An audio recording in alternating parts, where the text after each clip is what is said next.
Primero que nada, muchas gracias, doña Claudia, gracias a todos los colegiados. Yo ya me siento miembro del Colegio de Contadores Públicos, no es la primera vez, como ustedes saben, ya son varias oportunidades que me han invitado a compartir diferentes temas y pues hoy el tema que vamos a conversar es un tema que considero que es de mucha importancia, principalmente para aquellos contadores que tienen negocios relacionados a la carrera, algún bufete, alguna actividad y tienen familia trabajando con ustedes. Y bueno, no somos eternos, tarde o temprano nos vamos poniendo mayores, necesitamos apoyo de la familia principalmente y ahí es donde entra en juego esta temática. Voy a empezar a compartir.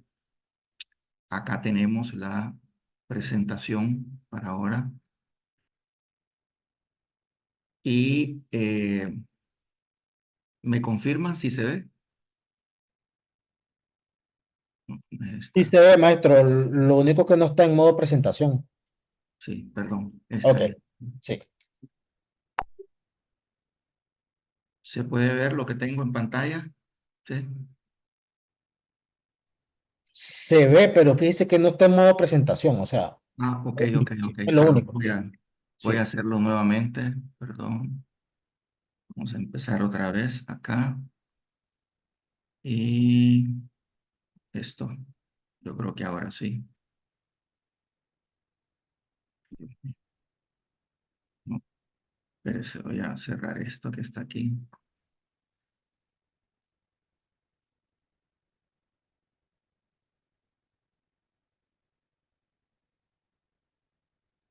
Y vamos acá. Suave un toquecito. Listo. Creo que ahora sí vamos a ver nuevamente.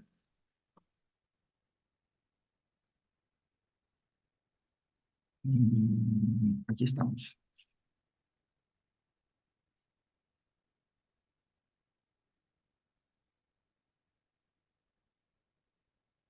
Ahora sí, maestro. Excelente. Ok.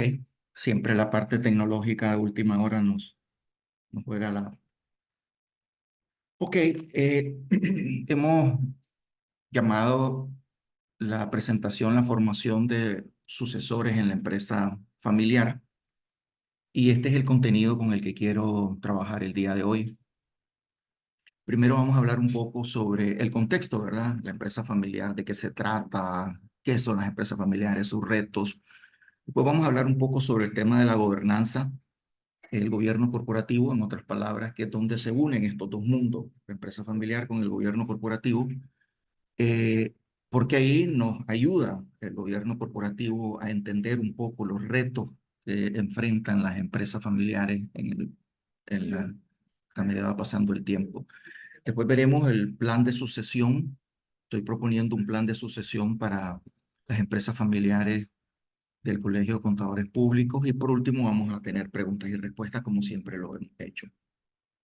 Ok, para empezar, recordar que las empresas familiares son las unidades económicas más abundantes que hay en cualquier país. En el caso de Latinoamérica, usamos cifras de 85, 90%.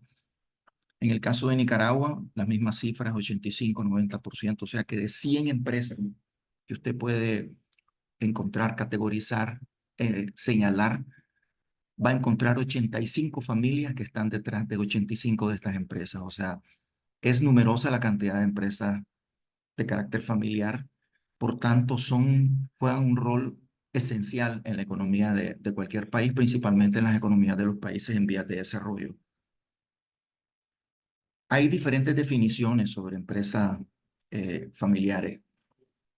Hay, de hecho, más de 27 definiciones, 26 definiciones. Sin embargo, hay una definición que me gusta mucho sobre el tema de la empresa familiar.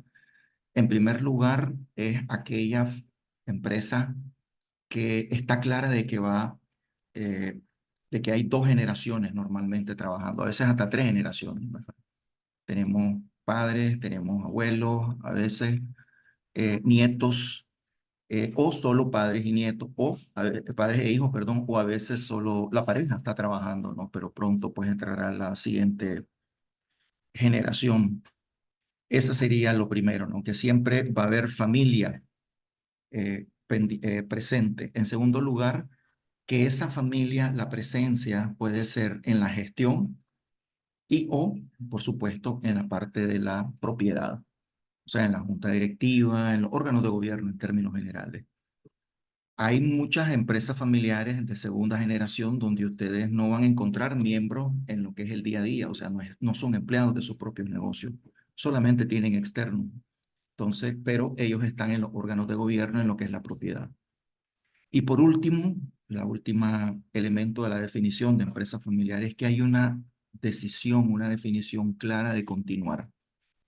En algún momento nosotros hicimos una encuesta aquí, no lo he mencionado, pero me tocó manejar un proyecto del Banco Interamericano de Desarrollo aquí en Nicaragua, específicamente sobre el tema de la empresa familiar hace ya unos 11 años. Y lo interesante de este proyecto es que hicimos una encuesta antes de empezar con el proyecto y se entrevistaron a 100 empresas familiares, medianas, grandes, algunas pequeñas, que tenían familia presente y el 100% estaban decididas, clarísimas, de que después de que la generación gobernante había una decisión, definición clara de que iba a continuar con la siguiente generación. Entonces, eso es algo que caracteriza a las empresas familiares. Siempre está la voluntad de continuar.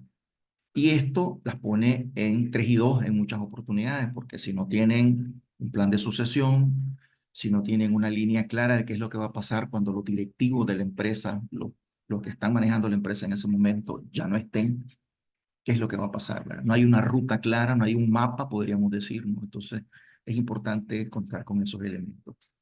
¿Qué más podemos señalar? Voy a agarrar aquí un lapicero, un puntero. Y es que las estadísticas indican que las empresas familiares son muy frágiles más allá de 2 generaciones. Entrando a la tercera generación, la mayoría de las empresas familiares eh, terminan. Para pasar de la primera a la segunda generación, solamente 30% de las empresas pasan. Para pasar a la tercera generación, solamente el 15% de las empresas pasan. Y para llegar a la cuarta generación, solamente 4 o 5% de las empresas lo logran. Por tanto, ustedes pueden ver que de acuerdo a estas estadísticas, las empresas familiares tienen retos enormes en el tema de la continuidad. Solo para llegar de primera a segunda generación, de 130 lo logran hacer. O sea, 70 se quedan en el camino.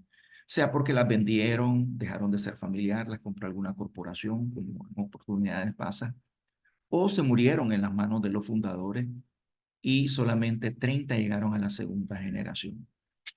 Así que si alguna empresa familiar, alguna sociedad familiar de los que me están escuchando cae en ese ámbito de los 30, del 30%, considérese afortunado. Y entiendo que el Colegio de Contadores Públicos tiene más de 5.000 asociados, ¿verdad? Entonces, esto le da una idea de lo complicado que es llegar a una segunda y aún más a una tercera generación, que de 100 solo 15 lo logran hacer, ¿verdad? Ahora, aquí yo pongo que hay que tener cuidado con las definiciones.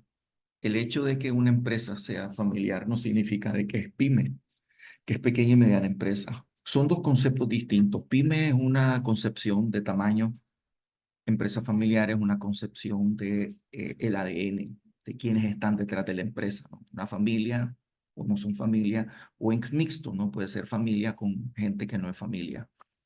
Entonces hay que tener cuidado con no mezclar estas definiciones. Es cierto que la mayoría de las empresas de carácter familiar tienden a ser pequeñas, medianas. Ya cuando son grandes, muchas de ellas dejan de ser empresa familiar, o sea, la familia las ha vendido, la familia ha mutado y normalmente vamos a encontrar eh, corporaciones no familiares que están presentes cuando ya son grandes, ¿no? Ahora, un punto muy importante, las empresas familiares tienen una buena imagen de parte de la comunidad.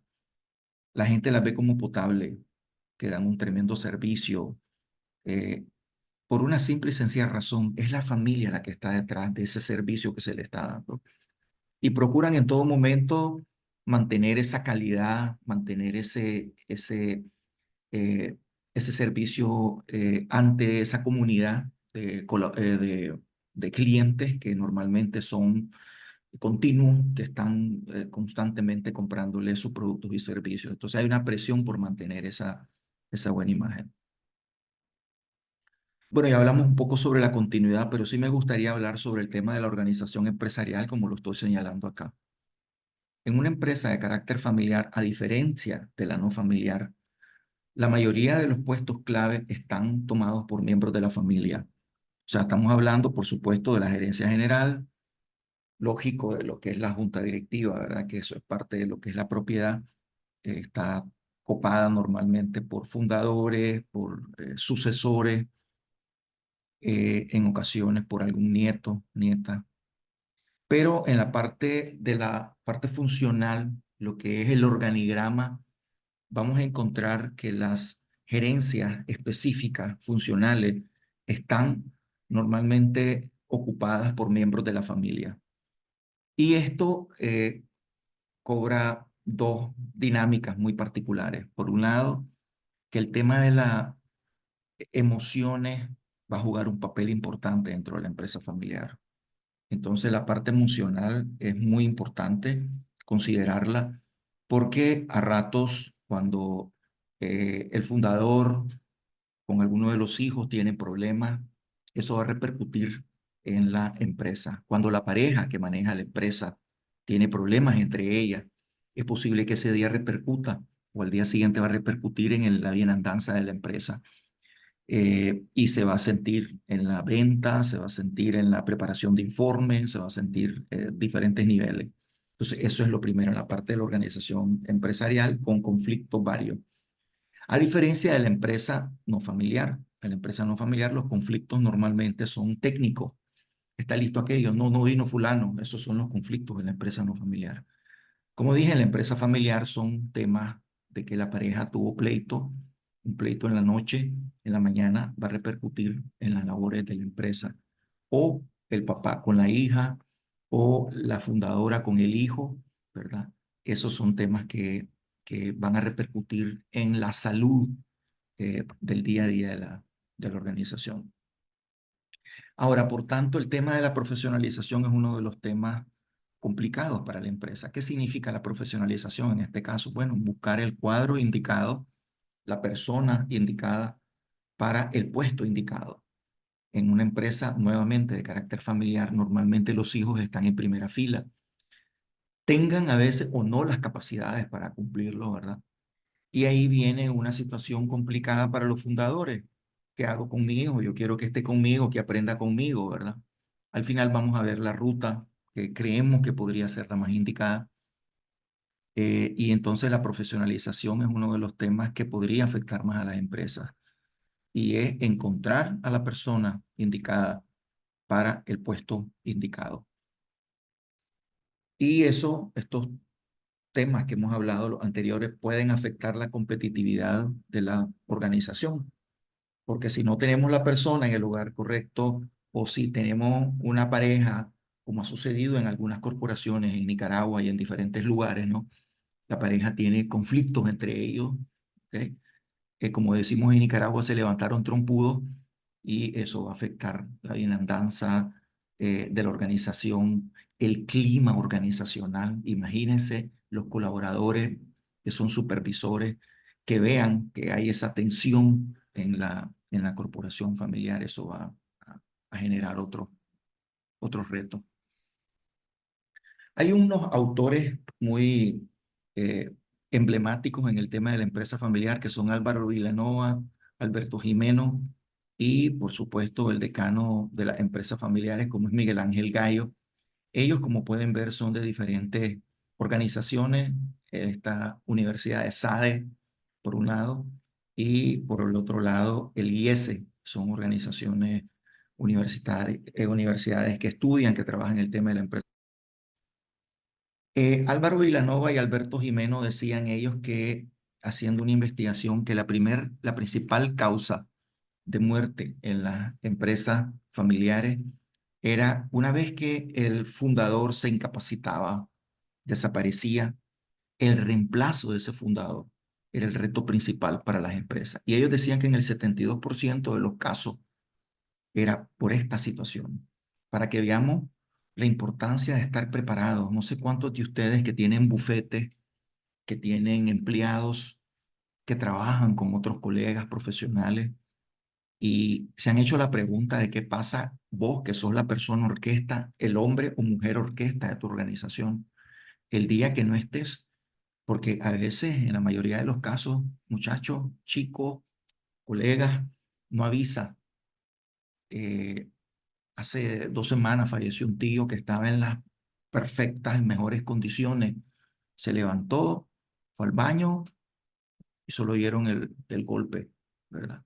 82 años, pues mayor, pero con mucha energía, vitalidad y sorprendida toda la familia, ¿verdad? Un tío muy querido. Entonces lo menciono porque a veces el estar monitoreando la salud podría ayudarnos a extender un poco la vida, pero no hay nada para empalmar la vida de la primera y la segunda generación en la empresa familiar que reemplace el no estar preparado. O sea, tenemos que prepararnos de alguna manera.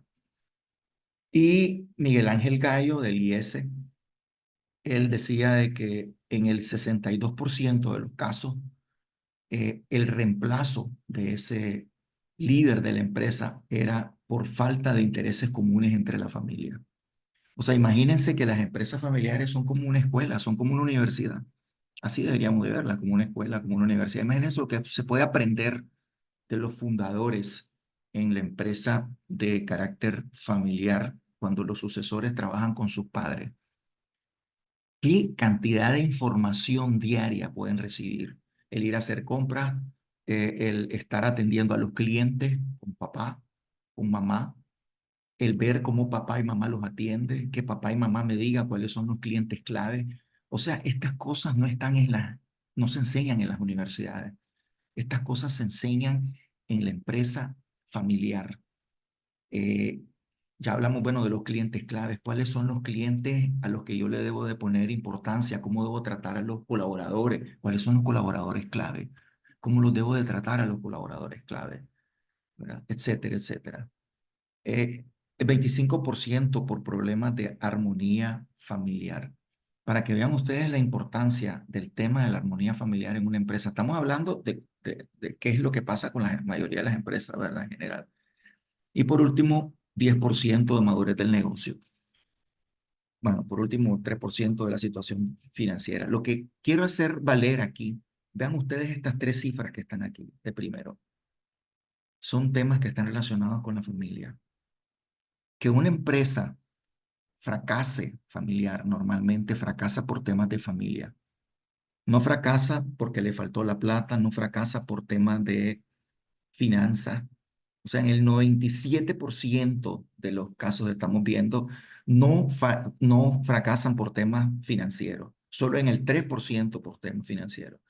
Y en el 90% de los casos no fue porque el negocio no estaba maduro el negocio. O sea, solo el 10% porque le faltaba madurar al negocio. En la mayoría de los casos, damas y caballeros, son temas de familia, como lo podemos ver aquí. Entonces, ojo con aquellos de ustedes que están trabajando solos, que quieren trabajar con familia, ¿verdad? Que son tal vez contadores jóvenes, sazones, maduros, que no han traído a la familia a trabajar con usted. Pensar la importancia de que cuando entre ese primer familiar a la empresa hay que empezar a prepararnos, porque así como entró ese primer familiar, es posible de que dejemos una ruta hecha para los subsiguientes miembros de la familia que vayan a llegar a trabajar con nosotros en la empresa. Entonces, esos son algunos temas. Aquí pasemos, eso era España, ¿verdad? Europa. Ahora pasemos al Tecnológico de Monterrey, Latinoamérica, ¿no? Se hizo la pregunta sobre eh, cómo estaba el tema del conocimiento en a ver, ¿cómo es la pregunta? Para verla bien, aquí está. ¿Existen mecanismos para compartir el conocimiento en la empresa familiar? Compartir el conocimiento entre generaciones, perdón. Entonces ustedes pueden ver, dice mayormente 29%, poco nada 52%, algunas veces 19%. Ojo con esto, Monterrey, ciudad, estado, es el estado más rico de México, muchas veces comparado con los estados de Estados Unidos. Ahí es donde están las plantas productoras de automóviles, etcétera, etcétera.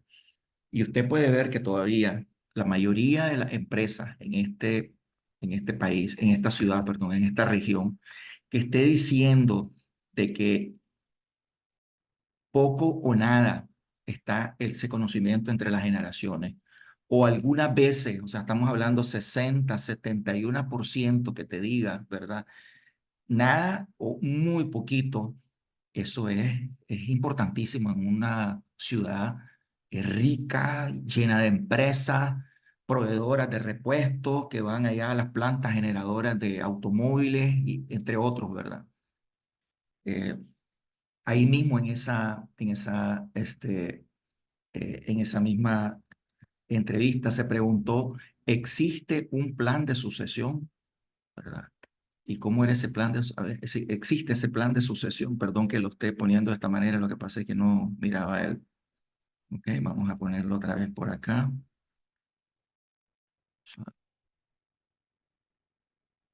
¿Existe o no un plan de sucesión? O sea, ¿están claros de qué es lo que va a pasar cuando el titular principal ya no esté? Vean ustedes, el 85% dijo no. O sea, estamos hablando del estado más rico de México, comparado con muchos de los estados en Estados Unidos, Canadá, etcétera.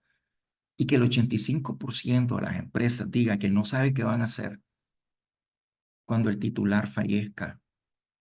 ¿Qué tal los países que estamos más pequeños, Centroamérica, países más empobrecidos en Sudamérica? ¿Cómo estará la situación, verdad? Y dice el 6%, qué bonito, es informal, o sea, es de boca nada más que lo dijimos. Sí, vos sos Leonardo, el que sigue después de tu papá, ¿ok? Y solamente 8 de 100 empresas, corporaciones en esa ciudad tan importante dijo, sí, tenemos un plan de sucesión. O sea, puede pasar cualquier cosa al fundador o al que está de titular ahorita y sabemos qué hacer. Pero miren ustedes, 85%, y si le sumamos este 6%, 91%, 90%, o no sabe, o es de saliva, o es de boca, ¿verdad? ¿Qué es lo que vamos a... Miren, la necesidad de gobernarnos se llama aquí. Aquí tengo yo eh, no sé cuántos de ustedes conocen el libro que se llama El Señor de las Moscas. Eso lo escribió un premio Nobel que se llama William Golding. Es apasionante, es uno de los libros, me encantó este libro. Habla, es una novela, de hecho, de que un buque, como puede verse aquí, un buque en la Segunda Guerra Mundial eh, está con pasajeros y muchos de esos pasajeros son niños que los están pasando de Europa, creo, a Inglaterra, algo así, para sobrevivir. Los torpedea un submarino, se hunde el buque, mueren todos los adultos y solo quedan los niños. Aquí podemos ver a los niños, niños de 10, 11, 9 años. Y entonces él, Golding, en esa novela que él está escribiendo, hace ver cómo los niños tienen que construir su gobierno para poder sobrevivir, porque ahí hay cerdos salvajes, hay sus amenazas en esa zona. Y entonces los niños hacen una especie como de tribu, ahí los pueden ver. No saben nada de religión y hacen el fuego y empiezan a adorar a algo ahí, en niños pequeños. Después, como la humanidad típica, empiezan a dividirse en grupos, ¿ok? Unos agarran por un lado, otros agarran por otro lado, empiezan a hacerse la guerra entre ellos y al final unos de ellos mueren, estos niños en la guerra, en el combate. Al final termina supuestamente la guerra mundial y llega a un buque a rescatar a los niños. Y en ese momento los niños regresaron a ser niños otra vez. Moraleja de todo esto, ¿verdad? Ese es la historia de la civilización, de las sociedades. La importancia de la gobernanza siempre está en el ADN de nosotros y la importancia de aprender a gobernarnos bien, ¿verdad? Porque estamos de paso, a eso se refiere. Y por otro lado, tenemos en el Código de Comercio de Nicaragua, tenemos que nos denota con mucha claridad cómo es que funciona la gobernanza en la corporación típica en Nicaragua, ¿no? Tenemos una asamblea general de socios que son los propietarios. El que tiene acciones, al menos una, está aquí. Ellos nombran sus auditores, ellos nombran una junta directiva. Anualmente esa junta directiva o la reeligen o se cambia, presidente, vicepresidente, ¿verdad? Y esa junta directiva va a nombrar a la gerencia, ¿ok? Que es la parte física que se ve de cualquier organización. Es el edificio, es las personas, es el organigrama, ¿ok? Lo que vemos normalmente. Y esa junta directiva va a nombrar diferentes comités, dependiendo de las necesidades del giro del negocio de la empresa, ¿verdad? Asimismo, esa junta directiva va a nombrar su auditoría que se va a coordinar con los auditores de la Asamblea General de Socios, Comité de Riesgo, etcétera. Eso es en sí cómo debería de funcionar. Estos son los propietarios y los propietarios están aquí también, ¿verdad? Entonces, toda esta gente que está aquí, estos propietarios que son 100, 200, nombran 7, ¿ok? Un número impar, y esos 7 son los que escogen uno de ellos como gerente o contratan a alguno de la calle, ¿verdad? Un externo. Ahora imaginémonos esto en una empresa de carácter familiar, damas y caballeros. ¿Cuál sería, esta es una sociedad típica, sociedad anónima, cuál sería la Asamblea General de Socios? Normalmente los fundadores, papá, mamá, perdón, si ya tienen hijos mayores de edad y le han dado una acción, ya están en esa Asamblea General de Socios. Digamos que son papá, mamá y tienen 3 hijos, son 5. Esos mismos 5 son la junta directiva normalmente. O sea, la Asamblea General de Socios y la junta directiva es exactamente la misma, ¿verdad? Y de entre ellos, probablemente el fundador es que sale el gerente de la empresa. En muy pocas ocasiones, el fundador, digamos que es el varón, nombra a la esposa como la gerenta, ¿verdad?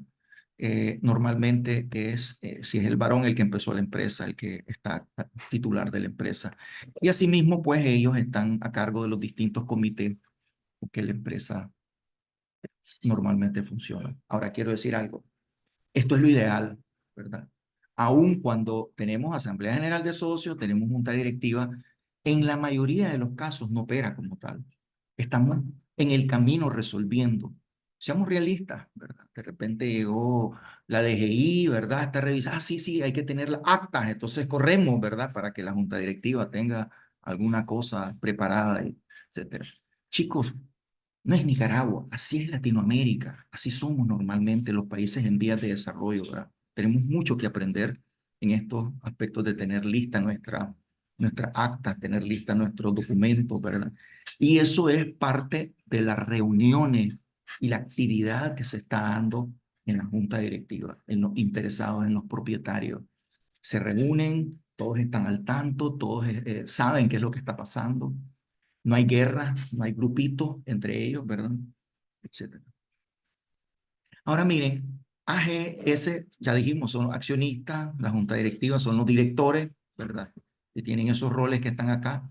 A veces en la junta directiva tienen consejeros que pueden ser eh, accionistas o no. Eh, y por último tenemos los empleados. Esto, cuando unimos los 3 mundos, familia, propiedad y empresa, esto es lo que nos surge. En el caso de la familia, ¿verdad? Son 3 círculos concéntricos. En el caso de la familia, son todos los miembros del mismo grupo familiar. En el caso de la propiedad, todos aquellos que poseen al menos una acción. Y en el caso de las empresas, todos aquellos que tienen un contrato laboral con la empresa. Al menos eso es en lo que la teoría nos dice, ¿verdad? Que tienen un contrato laboral. Ahora miren ustedes, se unen estos 3 mundos, ¿verdad? Y pasa lo siguiente, bueno, de nuevo acá, ¿verdad? Propiedad, familia y empresa, socios, accionistas, miembros de la familia, ejecutivo o empleado. Ahora, de esto surgen 7 roles que es importante que los manejemos. En una empresa de carácter familiar, siempre pueden existir 7 roles. Eso es lo máximo, no pueden haber 8, 7, ya eso los voy a denotar. En primer lugar, aquí tenemos, este es el círculo de la familia, ¿verdad? Aquí tenemos, fuera de este ámbito que está aquí, aquí tenemos miembros de la familia que no son ni socios o accionistas, o sea, no son dueños ni tampoco son empleados de la empresa. ¿Estamos claros, verdad? O sea, pueden ser hijos menores de edad que no les hemos dado una acción, pueden ser sobrinos, hermanos que trabajan en la empresa, ¿ok? O que están relacionados, pero no trabajan en la empresa, que están relacionados con nosotros, pero hasta ahí no.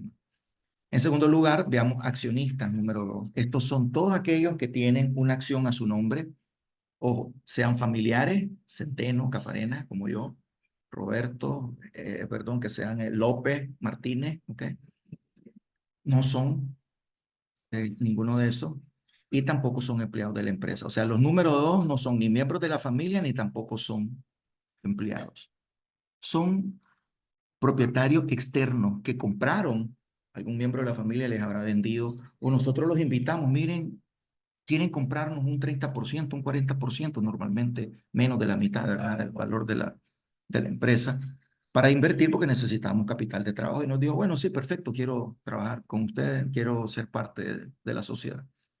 Número 3 sería, no es Centeno, no es López, no es Martínez, ni tampoco es propietario, no tiene ni una acción a su nombre, pero es un empleado, tiene un contrato laboral. Su vínculo con la empresa es ese únicamente, es de empleado. De nuevo, no es ni propietario ni miembro de la familia, es un empleado que así como llegó, en cualquier momento lo podemos despedir o él se puede renunciar a su. Número 4 sería un miembro de la familia que es accionista. Ojo, o sea, por ejemplo, yo soy hijo, mi papá tiene una empresa, yo soy socio de la empresa, pero ojo, no trabajo en la empresa. Hay reuniones de junta directiva, yo voy a las reuniones de junta directiva. Hay reuniones de asamblea general de socios, yo voy a las reuniones de asamblea general de socios.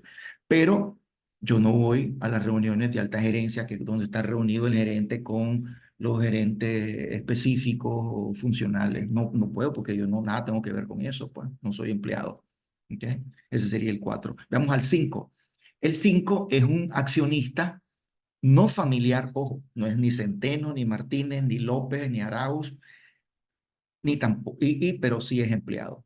O sea, es de repente aquel socio que nos compró, que nos dijo, ¿saben qué? Quiero trabajar en la empresa, hombre, consígame un pego. Ok, perfecto. Le dimos una gerencia, porque era accionista, ¿verdad?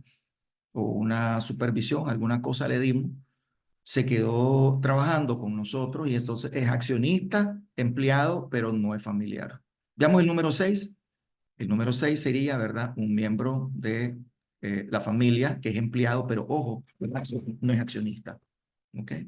Y por último, el 7 que tiene los 3 sombreros. Es miembro de la familia, es empleado y es accionista.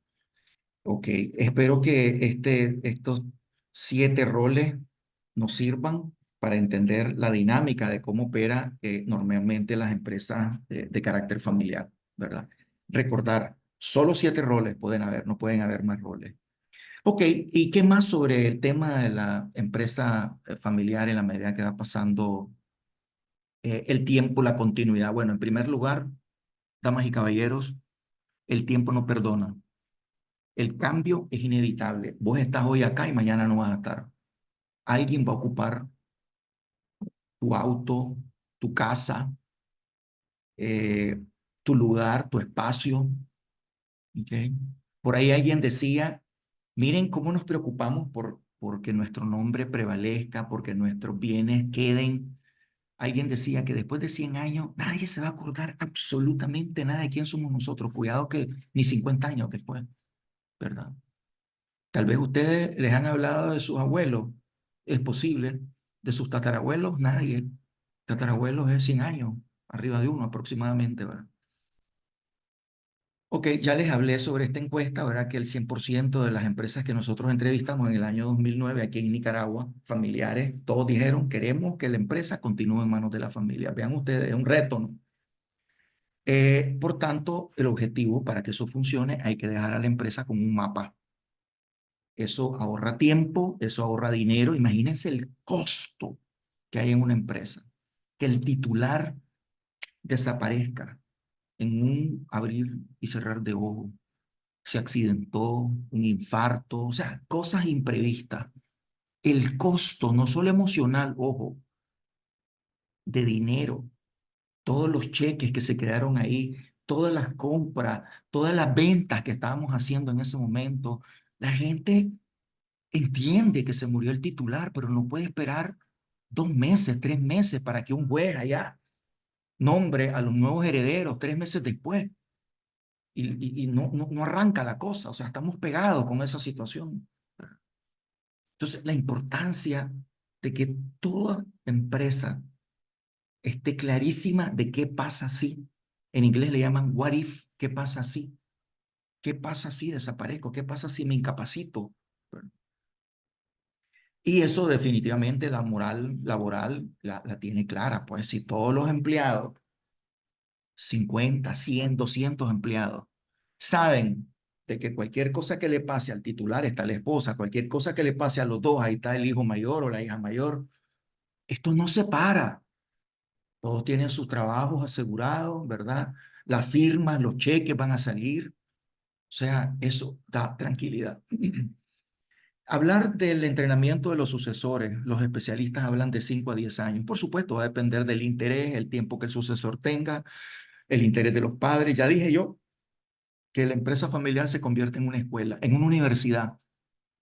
Se ven los temas que nunca vas a estudiar en ninguna universidad en cualquier parte del mundo. Esos temas de la empresa familiar no se estudian en ninguna parte. Los vas a estudiar ahí, los vas a ver ahí en tu empresa de carácter familiar. Por tanto, es esencial que ustedes como fundadores de su bufete, si saben de que son los mejores maestros para sus hijos o pueden complementar la educación de sus hijos dentro de sus bufetes y sus empresas, ubicando, encontrando, eh, definiendo a otro colega que pueda colaborar con la formación de su hijo dentro de la organización, sería genial. Una vez cada 15 días o una vez al mes que se reúna. Ojalá tener una guía de temas que van barriendo los sucesores con ustedes y con sus colegas, ¿verdad? De alguna manera, de forma tal que esto no pare, pues, ¿verdad? Y que el sucesor, al final de cuentas, cuando ya esté bien entrenado, decida, ¿me quedo trabajando con papá o sigo mi propia ruta? O me quedo no trabajando con papá en el día a día, pero sí desde la junta directiva, ¿ves? Entonces ya el hijo, la hija va a entender que hay 7 roles y él se va a ubicar dentro de cualquiera de esos 7 roles. Es muy fácil de esa manera. Muy complicado cuando te desaparece así su hijo, su hija, su esposa, que se vinculó muy poco con la organización, empiezan a descubrir qué pasó aquí, cómo era que manejaban esto, y que hay una caja fuerte por aquí y aquello allá. Empezar a redescubrir cómo es que esta organización funciona. Y por último, recordar, ¿verdad?, que los sucesores pueden ser no solamente familiares, es posible que también sea uno familiar, estamos hablando en ambos partes, ¿verdad? En la parte de la propiedad, normalmente son miembros de la familia, pero en la parte del día a día, es posible de que alguno familiar sea el gerente general o asistente de la gerencia si no queremos nombrar un gerente general y que sea la firma que vala para que los trabajadores estén tranquilos, ¿verdad? Etcétera. Entonces, recordar esos detalles que son esenciales. Ahora, imagínense todas las situaciones, las eventualidades que se pueden dar en cualquier organización, en cualquier familia, en cualquier organización también, seres humanos, ¿verdad? Y cuando las ponemos a las dos juntas, familia y empresa, lo que puede suceder, bueno, muerte, ya hemos venido hablando de eso, divorcio, no hemos hablado de eso. ¿Cuántas organizaciones, sociedades anónimas que ustedes han creado están preparadas para soportar un divorcio? Porque, ojo, a veces la parte emocional cobra vida. Y en el tema, en el fragor del pleito, las emociones, a mí no me importa, dirá tal vez la esposa, que esto se vaya al carajo, pero yo quiero que no te vaya bien a vos, que no sé cuánto. Cuando estamos en el fragor de la parte emocional, el pleito, la parte emocional cobra vida y lo racional no funciona. Es ahí la importancia de que en la parte racional hagamos nuestros protocolos, hagamos nuestra carta de constitución, pensando que cualquier cosa le puede pasar a la organización en cualquier momento. Recordar eso, ¿ok? Por otro lado, la incapacidad, la discapacidad. Alguien se puede incapacitar, imaginémonos.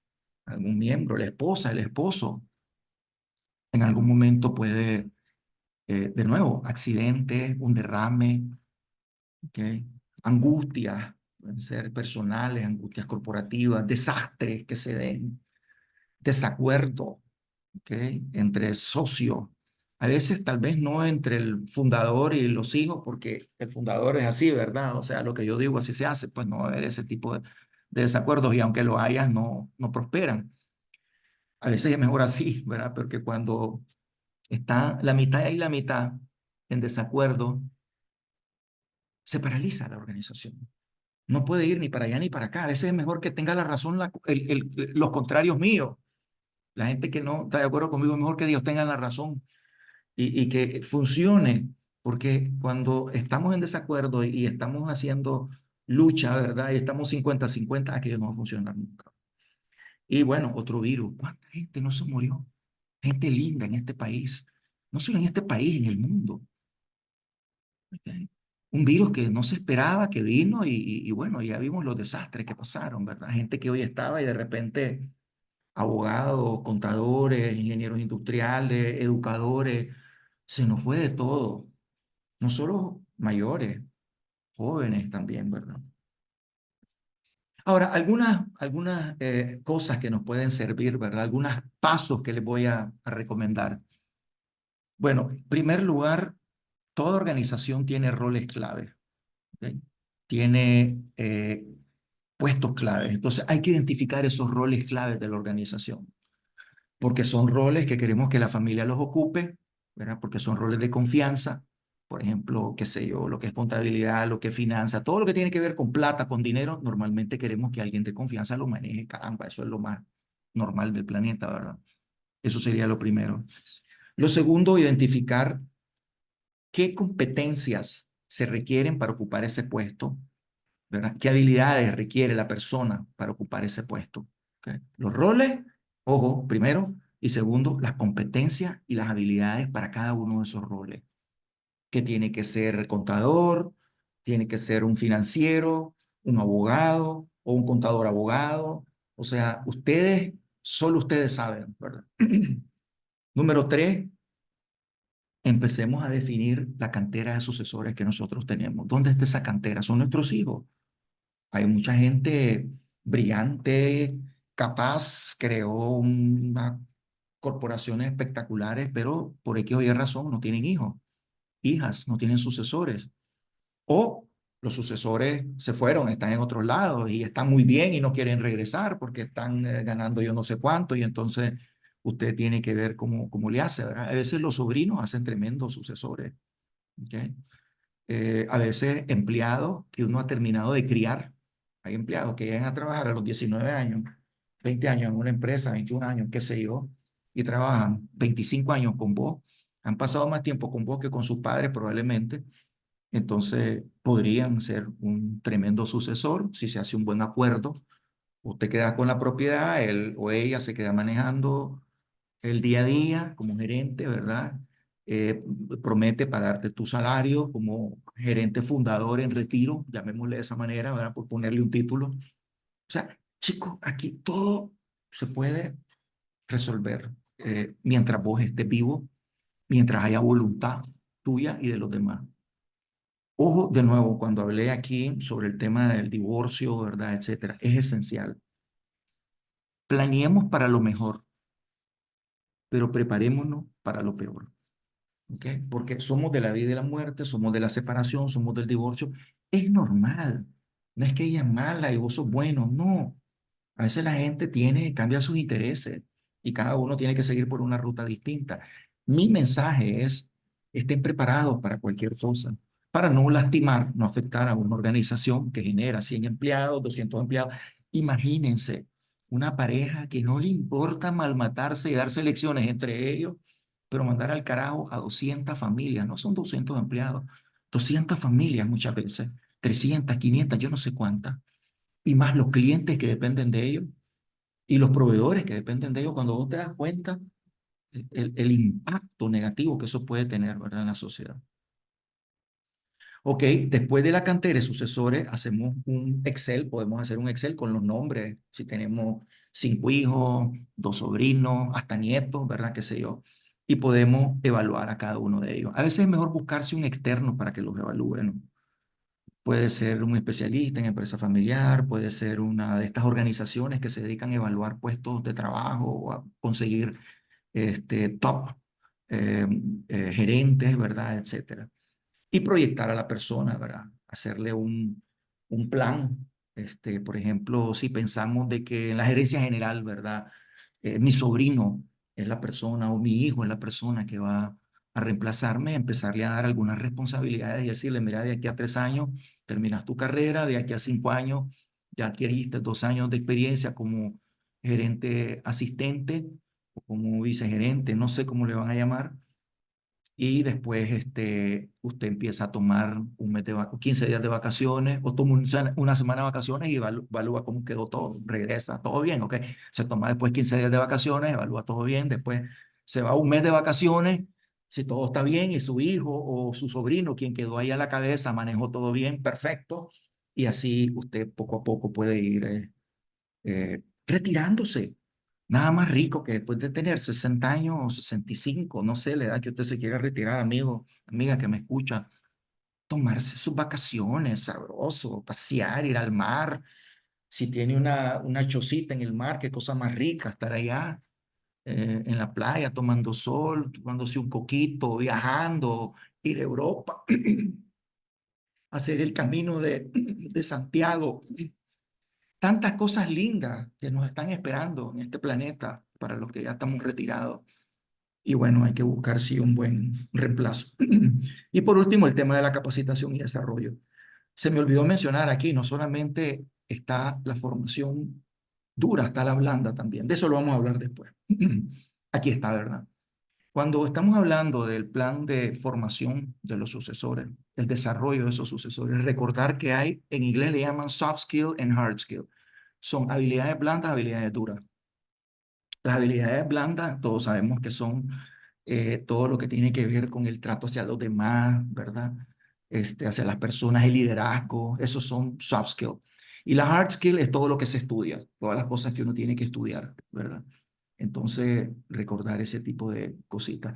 Creo que aquí hay una pregunta. Me detengo para ver la pregunta que hicieron. Hola, Leonardo, un gusto saludarte y verte nuevamente. Definitivamente que lo importante es no creerse inmortal y para dejar preparado ya sea a la familia que trabaja en la empresa o dejar un apoderado en caso fortuito. Saludos, excelente, muy bien. Y Roger Osorio dice, hola, muy buen día. Todo este proceso para la creación de un plan de sucesión podría ajustarse también para las organizaciones sin fines de lucro. ¿Qué parte se podría retomar, por ejemplo, para el CCPM? Ah, muy buena, excelente pregunta. Sí, la sucesión, definitivamente que cuando empiezo con la segunda, ¿verdad?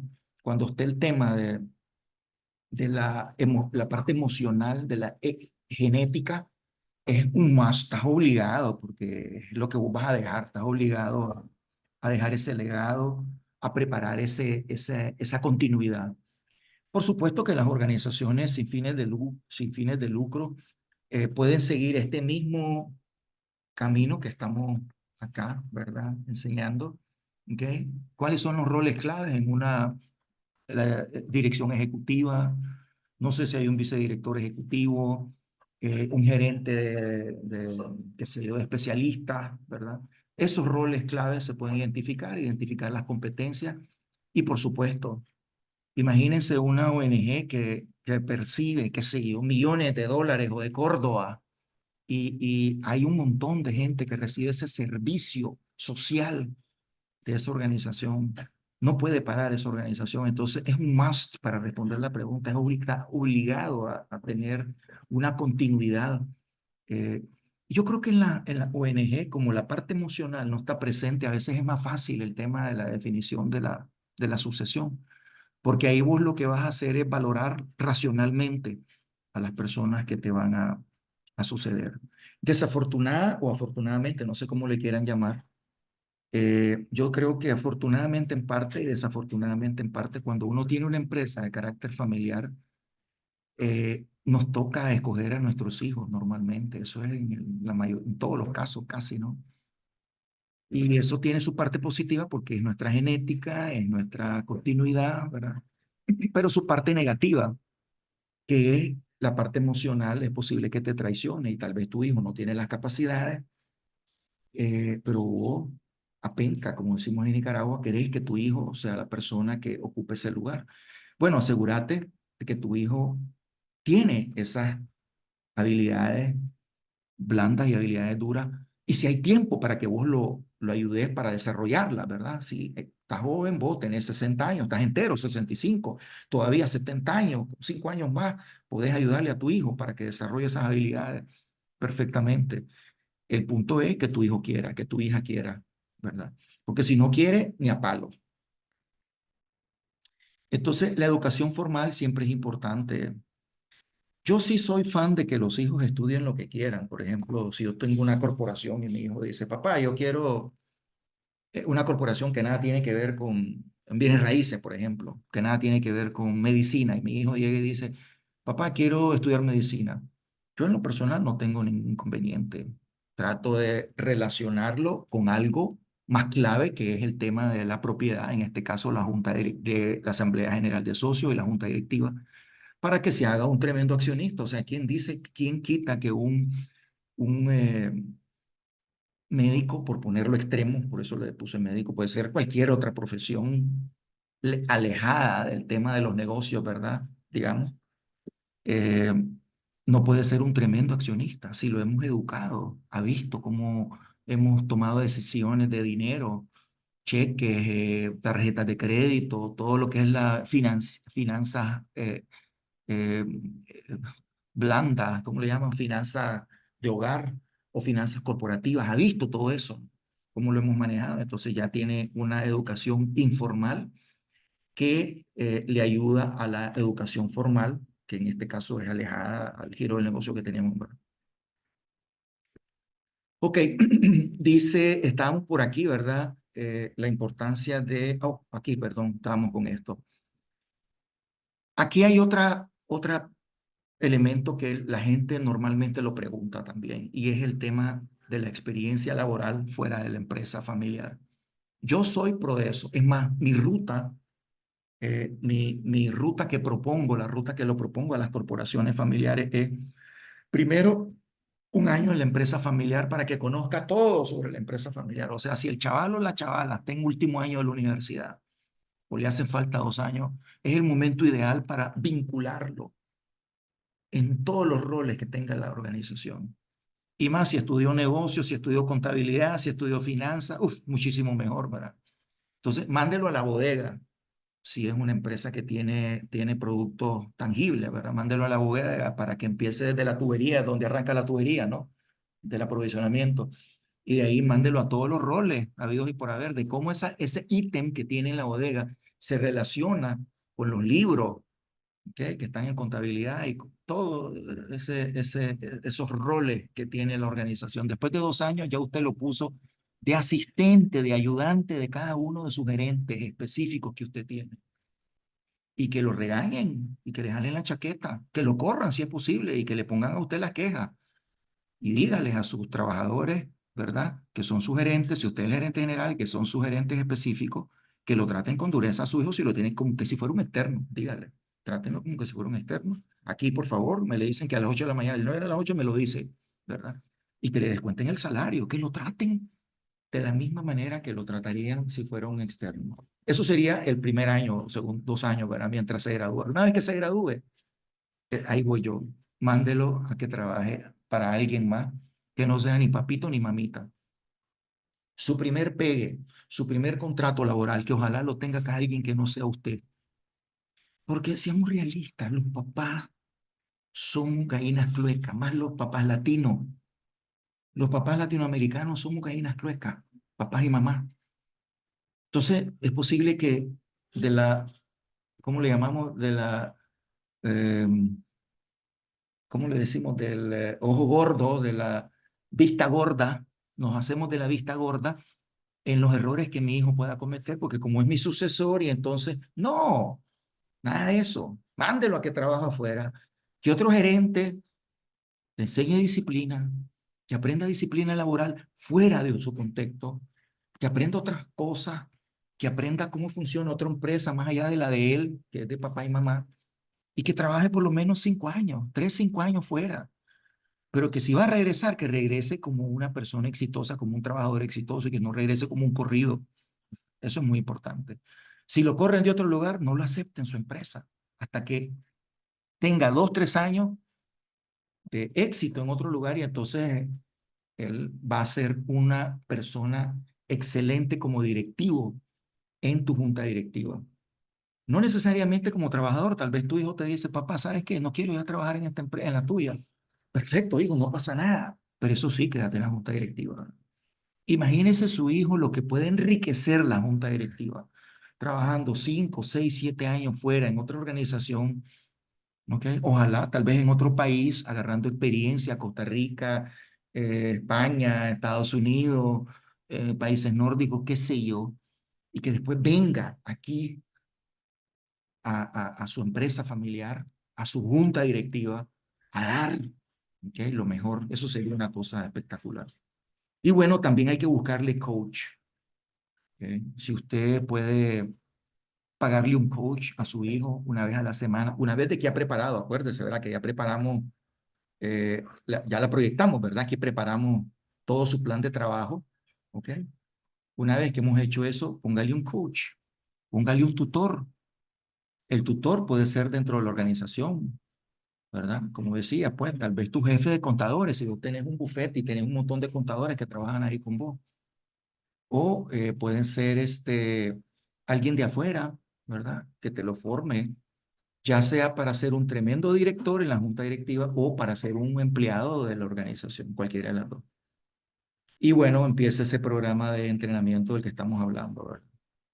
A veces algunos hijos, de nuevo, aquí tal vez estudió alguna carrera que no está relacionada directamente con el giro del negocio. Hombre, pero en esta parte vamos a compensarla, ¿verdad? En esta parte. Y también puede haber un posgrado. Ahora hay muchas universidades en Nicaragua y con la globalización digital, puede ser en cualquier otra parte, que tome algún posgrado que le compense aquella carrera que estudió, que tal vez no es de números, no es de negocio, ¿verdad? Entonces un posgrado podría hacer maravillas. Ok, aquí tenemos algunas características importantes, ¿verdad? Que es clave que las tenga algunas competencias, perdón, ¿verdad? Esas son competencias. Perdón, se observa esto. Ok, aquí estamos. Algunas competencias que es importante que tenga este sucesor suyo. Ok, vamos a poner acá, quiero cerrar esto que está aquí. Aquí está, eso. Ok, en primer lugar, el tema de la comunicación efectiva. No hay que dar por sentado de que nuestro hijo me habrá entendido. No de por sentado. Asegúrese.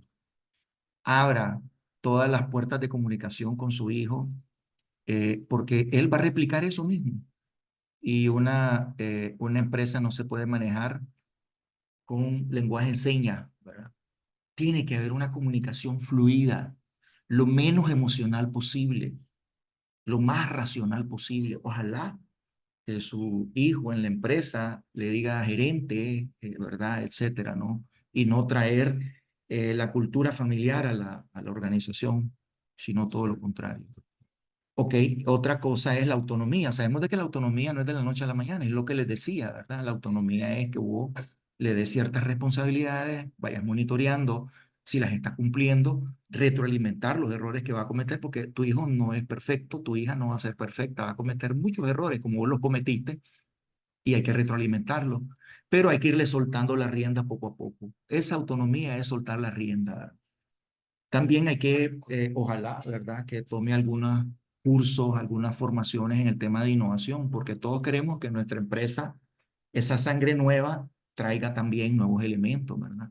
Y usted, ojo, como fundador, tiene que estar abierto. Muchas veces los hijos traen innovación y los padres conservadores, ¿verdad? Y dicen, no es que así lo hemos hecho toda la vida, no es que así lo hemos hecho toda la vida, no, hijo, no va a funcionar, no va a funcionar. Hay que escucharlo. Es más, dele la oportunidad a su hijo que tal vez en una área, hombre, en la bodega, vamos a probar eso, pues en un área pequeña, esas innovaciones tecnológicas, digitales, ahora estamos en este mundo de los celulares que manejan todo.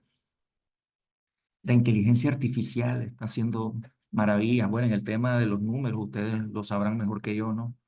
Entonces, permitir que la innovación llegue poco a poco, ¿verdad? Y que hágalo en un área de la empresa. Pruebe.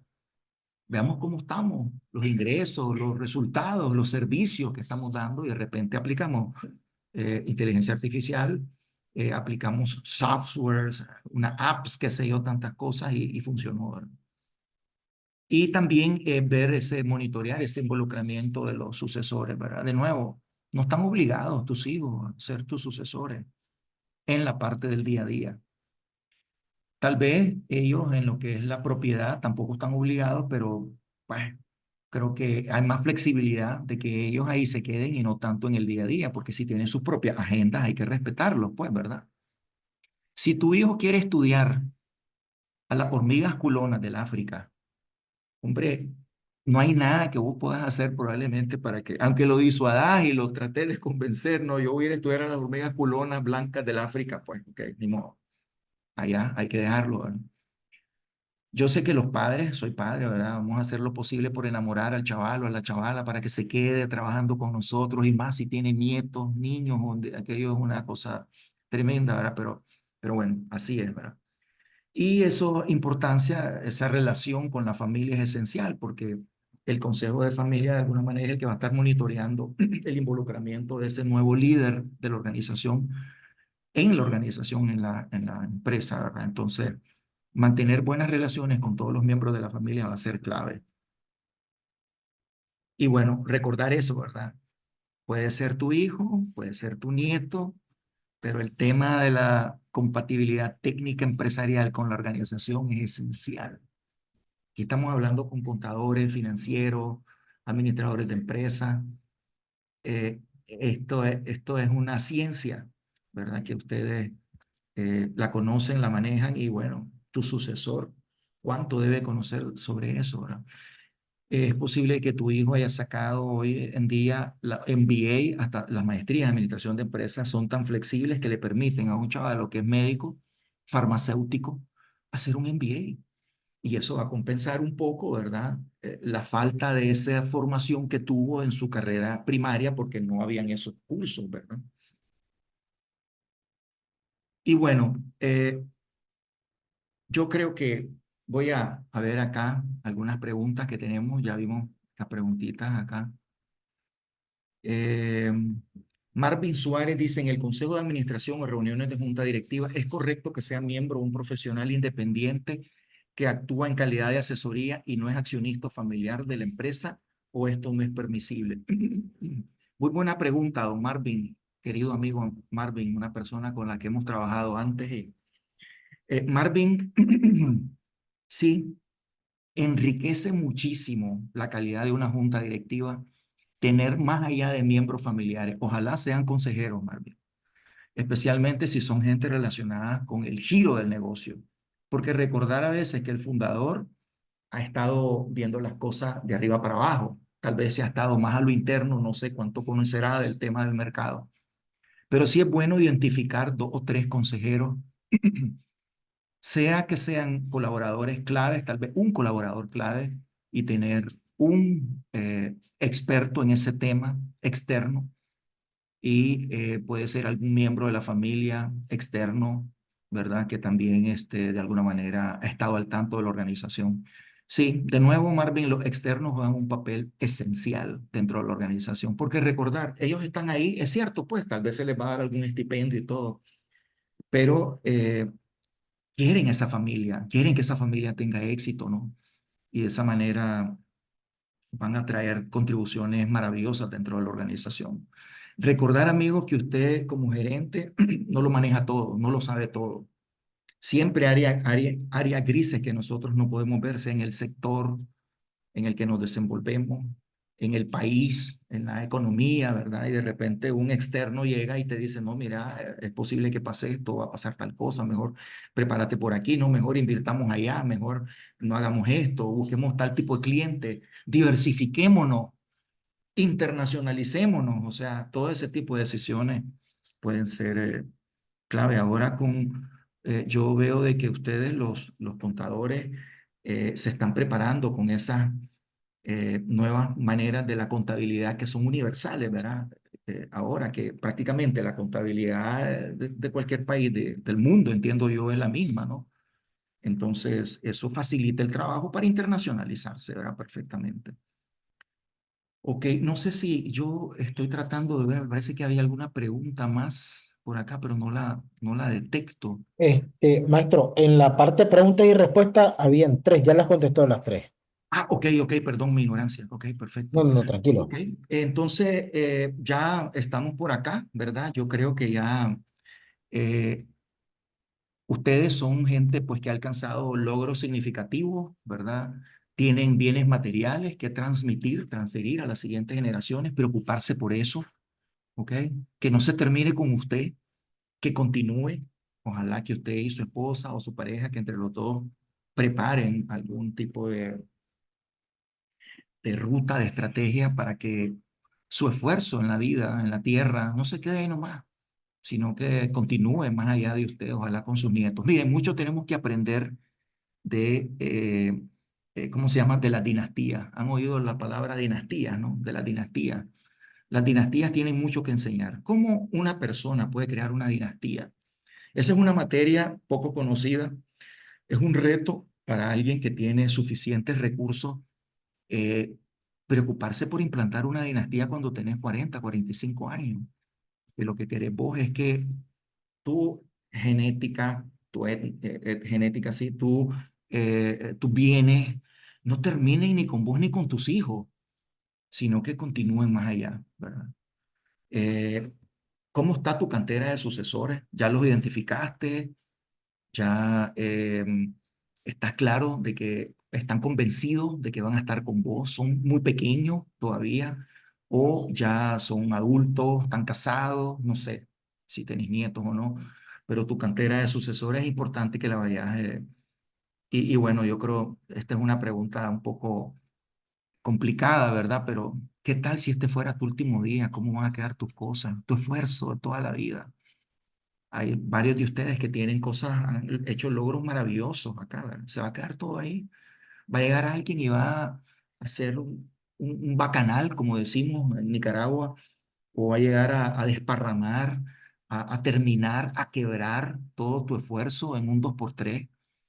Eh, pero bueno, y lo último, ¿verdad? ¿Qué tan preparada está tu bufete, tu organización para operar sin usted? ¿Está preparada o no? O cuando usted ya no esté, hasta ahí nomás va a llegar. Bueno, no sé si hay alguna pregunta extra. Yo voy a terminar en este momento. Creo que cumplí con el tiempo, ¿verdad? Son las 11:13, me dijeron que teníamos hora y media, prácticamente hora y cuarto en presentación y 15 minutos más, pues en caso que haya preguntas y respuestas. Preguntas más que hacer, ¿verdad? Adelante, doña Claudia. O- Profesor, si gusta, podemos aplicar la dinámica de que les abro el micrófono y le hagan la pregunta directa, ¿le parece? Ok, ok, claro, adelante, por Ok, supuesto. entonces a todo el que tenga consulta, levante la mano y le voy a habilitar el micrófono para que le hagan la pregunta directa. Si alguien tiene alguna consulta, por favor, levante la manito, que con gusto les habilito el micrófono. Mientras me tomo un café. Claro, maestro. Ok, Carlos Burgos, adelante, don Carlos. Ya le habilité la opción para que pueda, para que pueda hablar, por favor. Sí, considero el entorno familiar para alguien que quiere desarrollarse como profesional muy complicado porque a veces la misma familia se neutraliza. Lo he visto por experiencia, pues no estoy contando algo teórico. Se neutralizan, hay zancadilla, o sea, un ambiente familiar es bien complicado si no tenés una visión de desarrollo empresarial hacia adelante, ¿verdad? Creo que definitivamente es un reto, pues, y es un tremendo desafío, pues, llevar una empresa familiar a niveles de desarrollo profesional que puedan ser satisfactorios y que puedan darle continuidad a la empresa. Por ejemplo, esas complicaciones de que mencionó el licenciado Gafarena, del 72% que era por muerte de sucesor, el 62% por conflictos familiares, el otro tanto por ciento, eso es una realidad absoluta y total. Y a veces se combinan las tres cosas o cuatro de las cosas se combinan para hacer a veces un ambiente bien complicado, un ambiente tóxico en muchas ocasiones. Muchas gracias. Gracias.